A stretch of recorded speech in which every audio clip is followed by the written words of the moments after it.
आर्थिक हमारी व्यवस्था ही बराबर नहीं थी। आपकी आर्थिक स्थिति मजबूत नहीं था नहीं इसलिए थी कार्यकर्ता भी, ये सब गुजराती कार्यकर्ता भी टूट गए, अपने काम में लगे। हम्म, पार्टी पार्टी में तो कुछ हमको पैसा पानी नहीं मिलता था। अच्छे आए थे तो मराठी गुजराती यूपी मिला के पार्टी अच्छी चलेगी, इस तरह से हम लोग ने ज़्यादा ही काम करने के लिए अरे अच्छा तो लगता ही था ना, अच्छा क्यों नहीं लगे। उनके विचार अच्छा लगता था बहुत। उनको समझाने की सोच बहुत अच्छी थी। समझ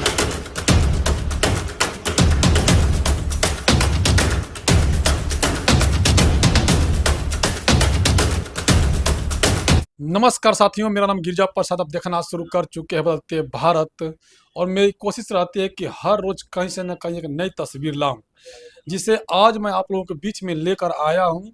एक ऐसे शख्स को जो मान्यवर कांसीराम साहब के साथ में कभी काम किया करते थे, लेकिन आज पार्टी में है या नहीं है, लेकिन ये नहीं कह सकता। लेकिन जिस तरह से माननीय कांसीराम साहब के साथ में काम किया करते थे, पहले मैं इनसे परिचय लूंगा और आप लोगों से एक एक करके बातें रखूंगा। बोलते भारत पे स्वागत है सर। स्वागत। अपना परिचय क्या पड़ेगा सर?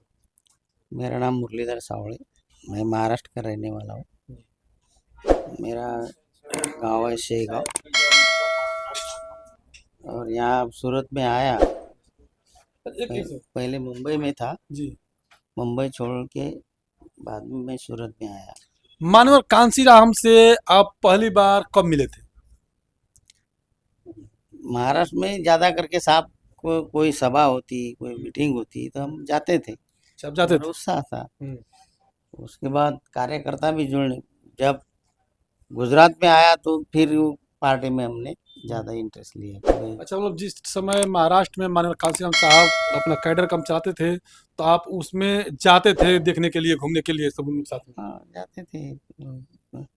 ज़्यादा करके कैडर काम कम था, लेकिन वो ज़्यादा साहब घूमते थे बहुत। तो गुजरात में जब आप यहाँ पर आए, तो गुजरात में बताया कि बहुत माननीय कांसीराम साहब जी कैडर में काम किए थे, तो आप कैडर कप में कैसे काम कर रहे थे? एक छोटा कार्यकर्ता था समझ कर। जी। और यहाँ पे साहब ने एक मुस्लिम भाई था महमूद पर्दे वाला, उसको पार्टी में लिया था। वो थोड़ा कुछ आर्थिक से आगे था। उसके बाद तो एक विनोद नायक करके था। विनोद नायक। अच्छा, विनोद नायक।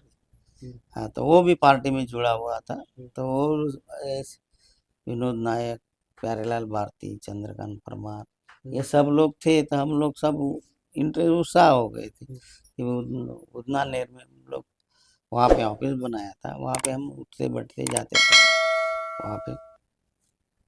तो माननीय कांसीराम साहब साथ फिर में उसके बाद हम लोगों ने ट्राइबल एरिया ज़्यादा घूमे, मतलब सूरत के अंदर जो आदिवासी भाग है, जैसा व्यारा सोनगढ़, वहाँ पे हम लोग के गामित लोग, ये अपना वसावा, ये जो ज़्यादा लोग थे इसमें ज़्यादा आए थे।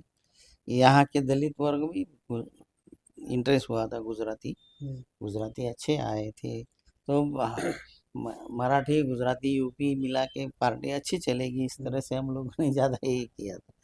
लेकिन धीरे धीरे हम अपने काम में लगे।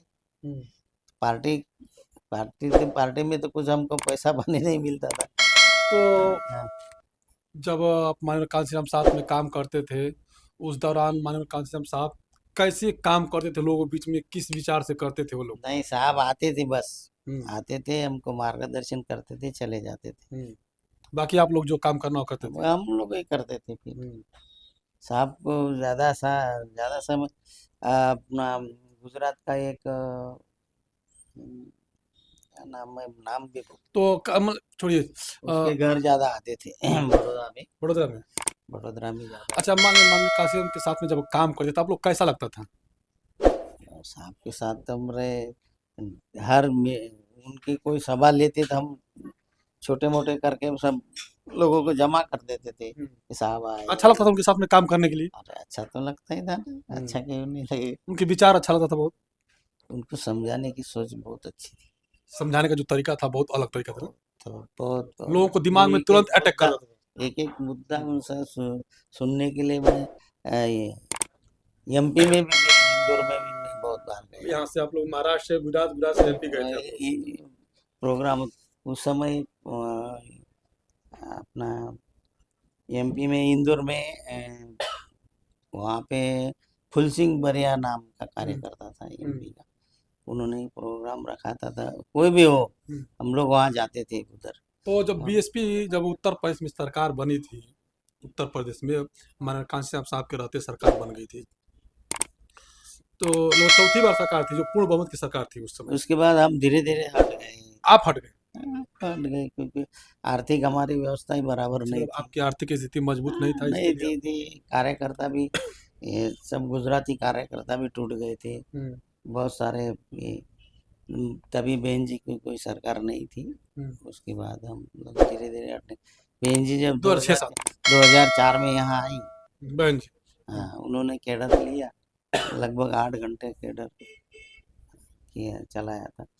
तो उसमें तब डॉक्टर सुरेश माने को गुजरात का प्रभारी बनाया था, तब हमने ज़्यादा इंटरेस्ट लिया था। तब ज़्यादा दौड़ते थे, सब काम धंधा छोड़ के, कहाँ भी जाओ ये करो। फिर धीरे धीरे धीरे हम लोग का परिस्थिति घर का सब थोड़ा बदलता है घर, तो यहाँ कोई हमारे कोई जमीन नहीं, कुछ नहीं है घर। क्या आपका नाम, क्या नाम पड़ेगा आपका? मुरलीधर सावड़े। तो देखिए मुरलीधर सावड़े जी हैं और माननीय कांसी राम साहब के साथ में काम किए हुए हैं। बहुत ही बेहतरीन लगता था इन लोगों को जब वो माननीय कांसी राम साहब आते थे, उनसे बात करते थे। माननीय कांसी राम साहब का जो बात करने का शैली था वाकई में लोगों के अंदर दिलों में चुभता था, और उस दिलों में जब चुभता था तो वो लोग तुरंत उत्साहित होते थे और काम पर वो लग जाते थे। लेकिन पार्टी है, आर्थिक स्थिति के मजबूती न होने का कभी कभी ऐसा होता है कि लोग टूट गए, बिखर गए लोगों में।